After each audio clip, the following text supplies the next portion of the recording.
এই মুহূর্তে সবথেকে বড় খবর যে এবার কেন্দ্রীয় সরকারের ধাঁচে যে এক্সামগুলো হয়, কেন্দ্রীয় সরকারের বিশেষ করে যে এক্সামগুলো সারা বছর ধরে চলে, আমরা জানি যে তার ক্যালেন্ডার সেন্ট্রাল গভর্নমেন্টের তরফ থেকে কিনা বছরের প্রথমেই প্রকাশ করে দেওয়া হয়।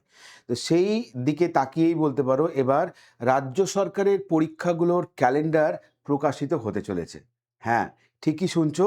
এবার সব পরীক্ষা হবে নির্দিষ্ট সময়ে, যে তারিখে হওয়ার কথা, যে সময়ের হওয়ার কথা, সেই সময়কেই মাথায় রেখে কিন্তু এক্সাম ক্যালেন্ডার প্রকাশ করা হবে এবং সেটাকে মেনেই বলতে পারো পরীক্ষাগুলো নেওয়া হবে। তো সম্প্রতি এই নিয়ে বলতে পারো একটা বিজ্ঞপ্তি আমরা দেখতে পাই পশ্চিমবঙ্গের একটা বহুল প্রচারিত বলতে পারো পেপার, যেটার নাম হচ্ছে কর্মসংস্থান, যেটা আমাদের বিশেষ করে ছেলেমেয়েরা যারা কম্পিটিটিভ এক্সামের সঙ্গে যুক্ত তারা বিশেষ করে পেপারটা দেখে থাকে। চাকরি বাকরি খবরাখবর এখানে দেওয়া থাকে।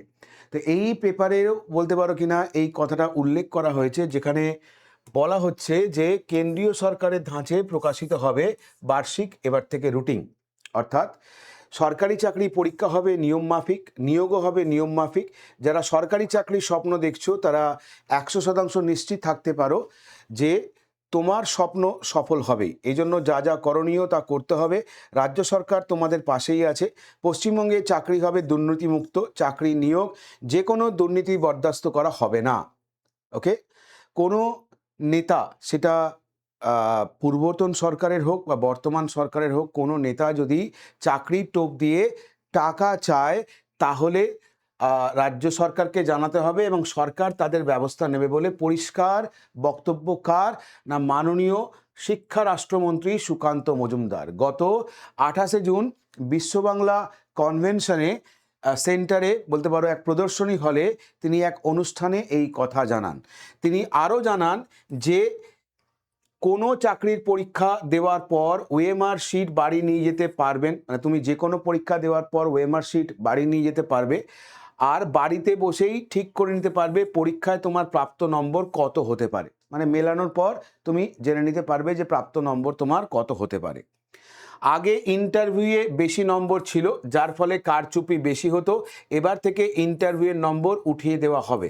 ডাব্লিউবিসিএস এর মতো কয়েকটি বড় পরীক্ষা ছাড়া অন্য বেশিরভাগ পরীক্ষার ক্ষেত্রে ইন্টারভিউ প্রক্রিয়া উঠে যাচ্ছে। তাহলে কিছু পরীক্ষার মধ্যে অন্যতম হচ্ছে ডাব্লিউবিসিএস। তো সেই পরীক্ষাগুলো, সেই পরীক্ষা ছাড়া এবং আরও বেশ কিছু পরীক্ষা যেখানে ইন্টারভিউ আছে, কয়েকটা ছাড়া বাকি সব ক্ষেত্রে ইন্টারভিউ তুলে দেওয়া হবে। তার কারণ বর্তমান রাজ্য সরকারের বক্তব্য অনুযায়ী যে কারাপশনটা যেটা হয় ম্যাক্সিমামটা ওই ইন্টারভিউ সেক্টরে গিয়ে হয়। তাই ইন্টারভিউ বলতে পারো কিনা অনেক পরীক্ষার ক্ষেত্রে, মানে ছোটোখাটো যে সমস্ত পরীক্ষা সেগুলোর ক্ষেত্রে তুলে দেওয়া হবে। এখন রাজ্য সরকার তো, বর্তমান রাজ্য সরকার তো ক্যালেন্ডার প্রকাশ করবে, তাই তো? কিন্তু আমাদের সামনে আমরা জানি কি কি পরীক্ষা আছে। আমাদের সামনে পরীক্ষা আছে আইডিও, WB gram panchayat, West Bengal ICDS recruitment, এছাড়া মিসলেনিয়াস এক্সাম, এছাড়া টেটের এক্সাম আসতে চলেছে, এসএলএসটি 2026 আসতে চলেছে, যেটা কিনা রাজ্য সরকার বলেছে প্রত্যেক বছর হবে। ক্লার্কশিপের পরীক্ষা আসতে চলেছে এবং ওয়েস্ট বেঙ্গল পুলিশ এবং কেপি এক্সাম আসতে চলেছে। রাজ্য সরকারের বক্তব্য অনুযায়ী প্রচুর ভ্যাকেন্সি বলতে পারো পুলিশে রয়েছে। তাই আগামী কয়েক মাসের মধ্যেই কিন্তু আমরা এর ভ্যাকেন্সি ফিল আপ করবো। তাহলে এতগুলো পরীক্ষা, কিন্তু হ্যাঁ, কবে কোন পরীক্ষাটা হবে সেটা ডেট এখনও ডিক্লেয়ার হয়নি বা সেই অর্থে নোটিফিকেশন আসেনি। সেগুলো নিয়েই সরকারের বক্তব্য যে সেগুলো এবার বলতে পারো একটা রুটিন অনুযায়ী কিন্তু হবে এবং তার জন্য একটা ক্যালেন্ডারও প্রকাশ করা হবে। কিন্তু বক্তব্য আরেক জায়গায়, আমাদের প্রিপারেশনটা কিভাবে আমরা নেব, তাই না? আমরা প্রিপারেশন কি নোটিফিকেশন বেরোনোর পর নেব নাকি এখন থেকেই নেব? যদি এই রকম কোনো দোটানা থাকে তো তাদেরকে বলবো কম্পিটিটিভ এক্সাম এ সময় কিন্তু কারোর জন্য দাঁড়িয়ে থাকে না। ওকে? যে যত আগে থেকে প্রিপারেশন নেওয়া শুরু করবে তার ক্ষেত্রে এই পরীক্ষাগুলো ততটাই বলতে পারো কিন্তু ইজি হবে।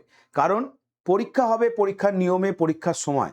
বয়স দাঁড়িয়ে থাকবে না, এনার্জি তোমার দাঁড়িয়ে থাকবে না, বা আজকে তুমি যে কম্পিটিটিভ এক্সামে পড়াশুনো করার যে সুযোগটা পাচ্ছ, পরবর্তী ক্ষেত্রে তুমি সেটা নাও পেতে পারো। তাই পড়াশুনোকে বলতে পারো এখন থেকেই শুরু করে দিতে হবে। যার যে পরীক্ষাটা টার্গেট সেই পরীক্ষা ওরিয়েন্টেড বলতে পারো কিন্তু প্রিপারেশন শুরু করে দিতে হবে। আর এই জন্যই বলতে পারো কি না, এডু নলেজের পক্ষ থেকে এই মুহূর্তে আমাদের এখানে যে সমস্ত ব্যাচগুলো রয়েছে মিসলেনিয়াস প্রিলিমসকে টার্গেট করে অলরেডি আমাদের ব্যাচ রয়েছে। WBCS 2025-এ যারা পরীক্ষা দেবে তাদের জন্য ফাউন্ডেশন ব্যাচ রয়েছে। গ্রাম পঞ্চায়েতে যেখানে 11,000 প্লাস ভ্যাকেন্সি আছে, সেই পরীক্ষাকে কেন্দ্র করে অলরেডি আমাদের ব্যাচ আনা হয়েছে। এছাড়া WBCS-এর অপশনাল পেপারের মধ্যে জিওগ্রাফি, পলিটিক্যাল সায়েন্স এবং হিস্ট্রি বলতে পারো কিনা আমাদের ব্যাচ রয়েছে। এবং এই সমস্ত কোর্স যারা কিনা একটা ছাতার তলার মধ্যে পেতে চাও, অর্থাৎ কিনা আমি এমন একটা সাবস্ক্রিপশান নেব যেখানে আমার সব এক্সাম কভার হবে এবং সেটা আগামী 18 মাসের মধ্যে যা যা পরীক্ষা আসবে সব এক্সাম কভার হবে, তাদের জন্য হচ্ছে এই মহাপ্যাক, যার নাম মিশন বেঙ্গল মহাপ্যাক 2026, যার ভ্যালিডিটি 18 মাস, প্রাইস হচ্ছে এটা। তাই যারা মনে করছো এডু নলেজ চ্যানেলের সাথে যুক্ত হয়ে নিজের প্রিপারেশনকে আরও বেশি বুস্ট আপ করবে, আরও বেশি নিজেকে তৈরি করবে, ধারালো করবে, তারা দেরি না করে এই হেল্পলাইন নাম্বারে যোগাযোগ করো, নিজের ডাউট যা আছে সেটা ক্লিয়ার করো। আর প্লে স্টোর থেকে আমাদের অ্যাপ অর্থাৎ এডু নলেজ অ্যাপ ইনস্টল করো। এটা হচ্ছে আমাদের ওয়েবসাইটের মাধ্যমেও তুমি আমাদেরকে ফলো রাখতে পারো। তাহলে এই ছিল বলতে পারো আজকের আমাদের ভিডিও। কেমন লাগলো এই ইনফরমেশনটা অবশ্যই কমেন্ট করে জানাবে।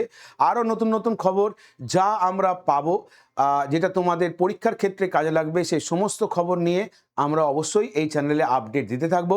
তাই যারা এখনও পর্যন্ত চ্যানেলটা সাবস্ক্রাইব করনি তারা অবশ্যই সাবস্ক্রাইব করে নাও। নমস্কার, থ্যাংক ইউ।